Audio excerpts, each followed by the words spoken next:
வணக்கம். இது தமிழ் டயலாக் 2.0. இப்போ ஒரு சூப்பரான ஒரு டாஸ்க் வச்சிருக்காங்க. எனக்கு ஓட்டு போடலனாலும் பரவாயில்ல, இவங்களுக்கு ஓட்டு போடாதீங்க அப்படின்னு சொல்லிட்டு யாரை சொல்வீங்க அப்படின்னு கேட்க, அதுக்கு தீபக் பார்த்தீங்கன்னா ராணவ் அப்படின்னு சொல்றாரு.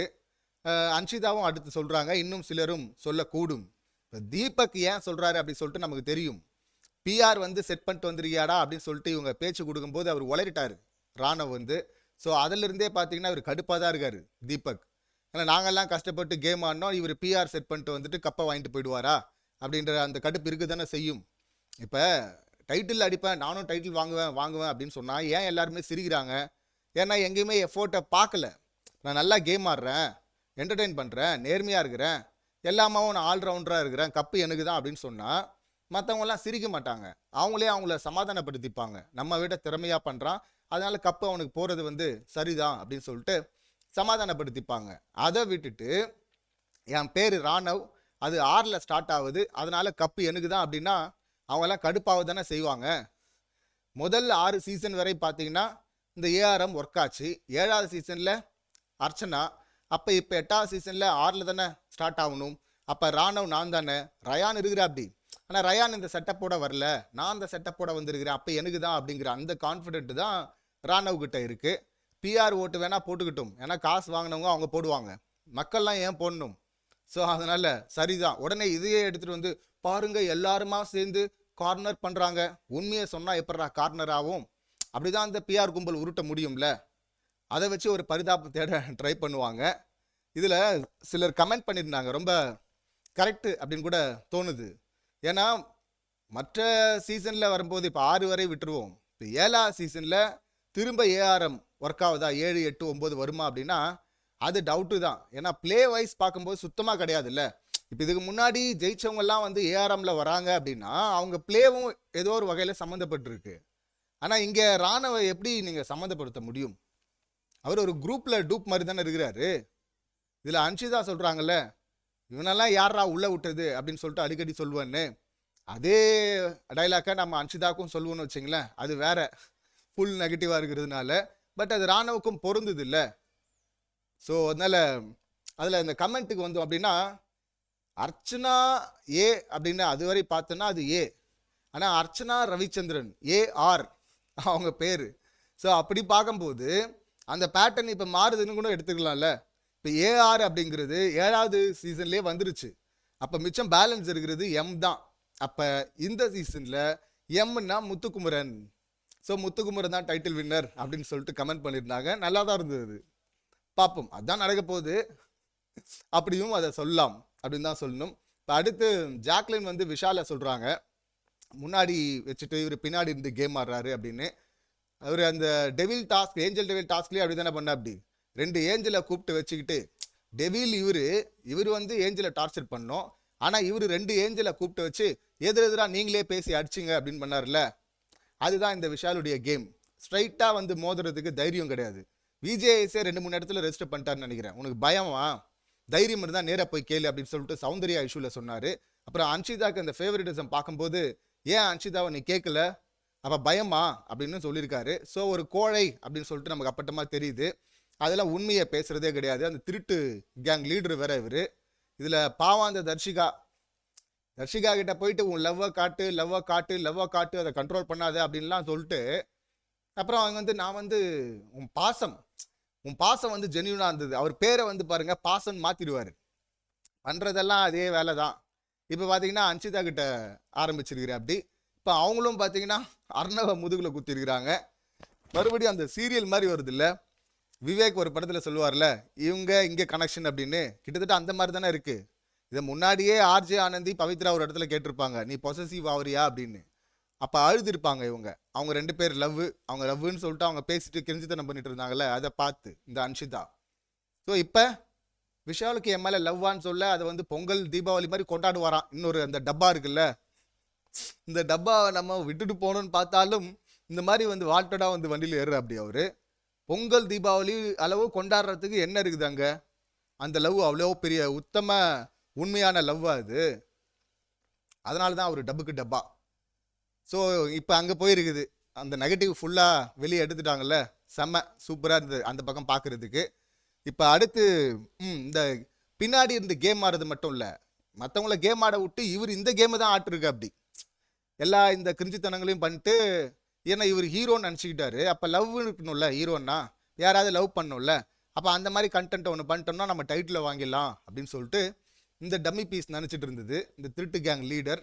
இப்போ தூக்க போகிறாங்க. அடுத்து இப்போ இந்த கேங்கில் ஒவ்வொருத்தராக தூக்குறாங்கல்ல, அடுத்து வெயிட்டிங்கில் இருக்கிறாங்க இந்த திருட்டு கேங் லீடரும் அந்த டப்பா. அடுத்தடுத்து தூக்கணும் அவங்களையும். இப்போ அடுத்து கடைசியாக முத்துக்குமரன், தயவு செஞ்சு இந்த சௌந்தர்யாவுக்கு மட்டும் ஓட்டு போட்டுறாதீங்க.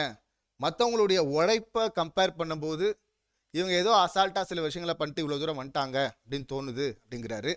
ரொம்ப கரெக்டாக சொல்லியிருக்கிறாரு.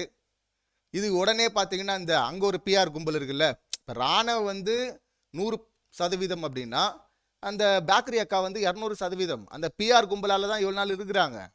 இப்போ ராணவ் மேலே எவ்வளோ விமர்சனங்களை வைக்கிறோமோ அதை விட டபுளாகவே பார்த்தீங்கன்னா இந்த பிஆர் அக்காவை, இந்த பேக்கரி அக்காவை அடிக்கணும். ஏன்னா எதுவுமே தெரியாது, தோன்றதெல்லாம் பேசுகிறேன். அதுக்கு ஒரு வரைமுறை கிடையாது. கண்ணா பின்னான்னு சுற்றுவோம், என்ன வேணால் உளருவோம், உளறிட்டு ஓரமாக உட்காந்து அழுவோம். என் மூளை யோசிக்காது. கரண்ட்டு கொடுத்தா யோசிக்க வைக்க முடியும்? பாயாசம் எடுத்து குடிப்பேன், திருடி சாப்பிட்டுட்டு நான் பழி வாங்கிறதுக்காக பண்ணேன் அப்படின்ற கேரக்டர். இவங்களுக்கு வந்து கப்பு வேற வேணுமா? இப்போ வந்து கிளாப்ஸ் வரல அப்படின்னு சொல்லிட்டு ஷாக் ஆகிட்டு, யூஸ்வலாக என்ன பண்ணுவாங்க இவங்க, அந்த கோவா கேங்கில் இருந்துக்கிட்டு தப்பாகுது அப்படின்னும் போது அங்கேருந்து இந்த பக்கம் வந்துட்டு வேற கேங் திருட்டு கேங்கில் வந்து சேர்ந்துக்கிட்டு அவங்கள போட்டு முதுகில் குத்துவாங்கல்ல வழக்கமாக. அதில் அதிகமாக முதுகில் குத்தப்பட்டது ஜாக்லின். ஸோ அப்படி முதுகில் குத்துறவங்க பார்த்தீங்கன்னா இப்போ கிளாப்ஸ் வரல, ஐயோ இப்போ ஃபேன்ஸ் எல்லாம் வந்து ஹார்ட் ப்ரோக் ஆகிட்டு இருக்கும்.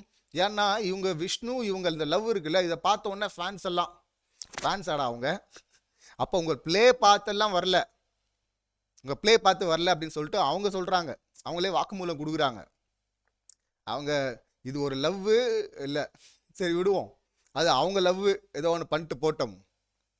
இப்போ என்ன பண்ண போகிறாங்க, கிளாப்ஸ் வரலன்னா நான் கரெக்ட் பண்ணிடுறேன்றாங்க. எப்படி கரெக்ட் பண்ணுவீங்க? விஷ்ணுவை போட்டு முதுகில் குத்த போகிறீங்களா? அதான் ஏற்கனவே முதுகில் குத்துனீங்களே. அப்போ பூர்ணிமா இல்லைனா சௌந்தர்யா அப்படிங்கிற அந்த பஞ்சு ஆட்டோ பின்னாடி எழுத முடியாதா அப்படிங்கிற அந்த கேள்வியை தான் நம்ம வைக்க வேண்டியிருக்கு. ஸோ என்ன பண்ணியிருக்கிறாங்க இவங்க? எதுவுமே பண்ணாத ஒர்த் இல்லாத ஒரு கண்டஸ்டன்ட் எல்லா கேவலத்தையும் பண்ணிட்டு அதை க்யூட்டுன்னு வெளியில் உருட்டுறாங்க. இப்போ ஜாக்லின் ஒரு இடத்துல கேட்டிருப்பாங்க, இவ பண்ண எல்லாத்தையும் நான் பண்ணியிருந்தா என்னை எப்படி ப்ரொஜெக்ட் பண்ணியிருப்பாங்க அப்படின்னு சொல்லிட்டு. யார் பண்ணாலும் தப்பு தப்பு தானே. இதில் சில தற்கூரிகள்லாம் பார்த்தீங்கன்னா திடீர்னு கோமாலேருந்து எழுந்திரிச்ச மாதிரி அந்த கோமாளிகள்லாம் சொல்கிறது, உழைப்பை போட்டான்னு சொல்கிறாரு முத்துக்குமரன், இவர் என்ன உழைப்பை போட்டார், இவன் என்ன பண்ணான், வெறும் பேச்சு தான், வெத்து பேச்சு தான் அப்படின்லாம் வந்து கதறிட்டு இருக்குங்க. எந்த அளவுக்கு தற்கூரிகளாக இருப்பாங்க பாருங்களேன், இல்லை கோமால இருந்திருப்பானுங்க பாருங்களேன்.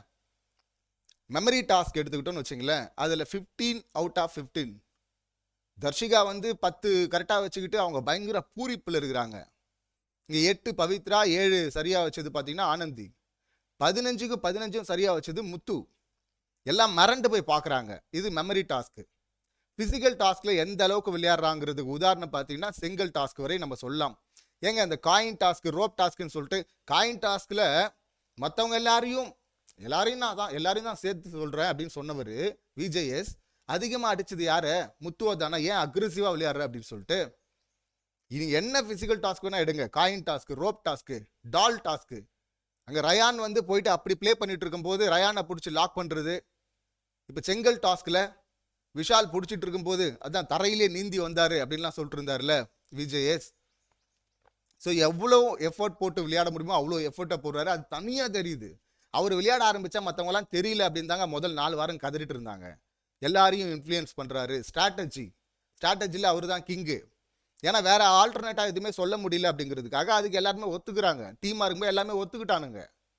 ஸோ எல்லார் கேமையும் ஓவர் ஷேடோ பண்ணுறாரு அப்படின்னு சொல்லிட்டு அதையே குறையா சொல்லிட்டு இருந்தானுங்க.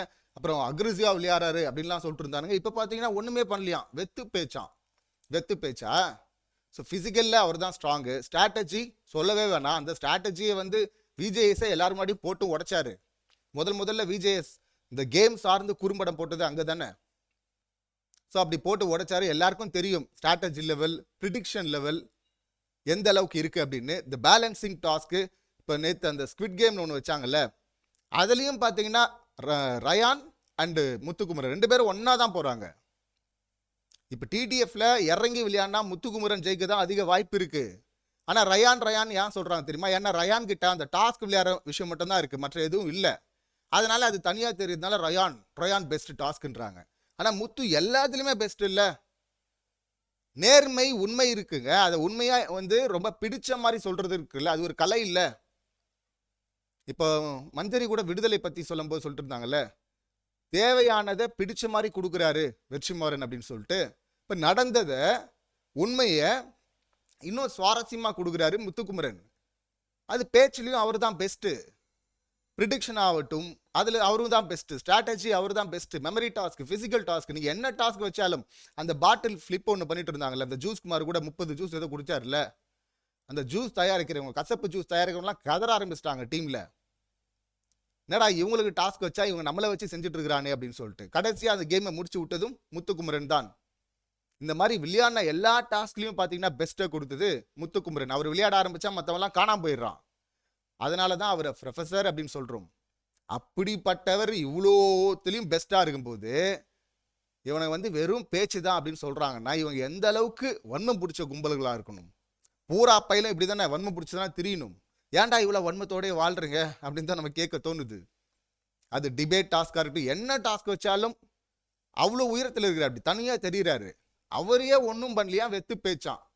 இதுக்கு முன்னாடி சீசனில் ஜெயிச்ச எல்லாரையுமே, டைட்டில் வின்னர்ஸ் எல்லாருமே பொதுவாக சொல்லுவாங்க, அவங்க பேச்சு நேர்மை, பேச்சு பெரும் பேச்சு, ஆனால் ஃபிசிக்கல் டாஸ்கில் பாருங்கள் மற்றவங்க தான் முன்னாடி இருக்கிறாங்க அப்படின்னு. ஆனால் இதில் இந்த முறை அந்த குற்றச்சாட்டை வைக்கவே முடியாது. எல்லா விதத்திலையும் சிறந்திருக்கிறாரு இங்கே. ஆனால் அவரை பார்த்து இவனுங்க வந்து வெத்து பேச்சுன்னு சொல்கிறானுங்கன்னா, இவங்க எந்த அளவுக்கு வன்ம குடோன்களாக இருக்கணும், இல்லை உண்மையே பேசாத தற்கூரிகளாக இருக்கணும். வன்மத்தை கொட்டிக்கிட்டு இருக்கானுங்க. இதில் சௌந்தர்யாலாம் எடுத்துக்கிட்டு வந்துட்டு முத்துக்குமரனோட கம்பேர் பண்ணுறதெல்லாம் இருக்குல்ல, கோமாளிகள் அப்படின்னு தான் சொல்லணும். இதில் நீங்கள் எந்த கண்டஸ்டன்ட்மே எடுத்துகிட்டு வந்து ஈக்குவலாக நிப்பாட்ட முடியாது. அதனால தான் அவர் ப்ரொஃபஸர் அப்படின்னு நம்ம சொல்லிக்கிட்டு இருக்கிறோம். ஸோ வயிறு எரியட்டும், இன்னும் எரிய தான் போகிறாங்க. செம காமெடியாக இருக்குது. இப்போவே கதற ஆரம்பிச்சிருக்கிறாங்க. இன்னும் எபிசோடில் நிறைய சம்பவங்கள் இருக்கும் அப்படின்னு சொல்லிட்டு நினைக்கிறேன். இந்த சம்பவங்களை நீங்கள் எப்படி பார்க்குறீங்க, உங்கள் கருத்து என்ன அப்படிங்கிறத கமெண்ட் பண்ணுங்கள். மீண்டும் அடுத்த வீடியோவில் சந்திக்கலாம். நன்றி, வணக்கம்.